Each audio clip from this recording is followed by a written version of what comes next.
Hi friends, இந்த video பார்த்தீங்கன்னா Friday எடுத்தது தான். இதில் நம்ம என்ன பார்க்க போகிறோன்னு பார்த்தீங்கன்னா, நான் பூஜை விளக்கு எல்லாமே எப்படி வாஷ் பண்ணுறேன்னு சொல்லிட்டு தான் சொல்ல போகிறேன். நான் பார்த்தீங்கன்னா பூஜை விளக்கு எல்லாமே சும்மா தண்ணியில் எல்லாமே வாஷ் பண்ணிவிட்டு அதுக்கப்புறம் பார்த்தீங்கன்னா புளி போட்டு நல்லா தேய்ப்பேன். எல்லாமே நல்லா தேய்ச்சிட்டு அதுக்கப்புறம் சபீனாவும் கார்த்திகா ஷேக்கா ரெண்டுமே மிக்ஸ் பண்ணிப்பேன். மிக்ஸ் பண்ணி அதுக்கப்புறம் அதை நல்லா எல்லா விளக்குலையுமே போட்டு அப்ளை பண்ணி நல்லா வாஷ் பண்ணிவிட்டு ஃபில்டர் வாட்டர் கொஞ்சம் பிடிச்சி அதில் ஊற வச்சுருவேன்.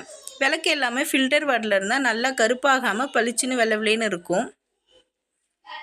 அதுக்கப்புறம் பார்த்திங்கன்னா ஒரு க்ளீன் கிளாத்தில் எல்லாமே க்ளீன் பண்ணிவிட்டு நம்ம வச்சோன்னா ஒரு 2 வீக்ஸு கூட பளிச்சுன்னு இருக்கும், விளக்கு கருப்பாகாது. இதுக்கு மேலே பார்த்திங்கன்னா விபூதி கூட நம்ம சும்மா அப்ளை பண்ணி தேய்ச்சி விட்டோன்னா இன்னும் நல்லா பளிச்சுன்னு இருக்கும். நான் இந்த டிப்ஸ் தான் ஃபாலோ பண்ணுறேன். நீங்களும் இதை வீட்டில் ஃபாலோ பண்ணுங்கள். இந்த வீடியோ பிடிச்சிருந்தா லைக் பண்ணுங்கள், சப்ஸ்கிரைப் பண்ணுங்கள். நாளைக்கு வேறு ஒரு விளாகில் பார்க்கலாம். பாய்.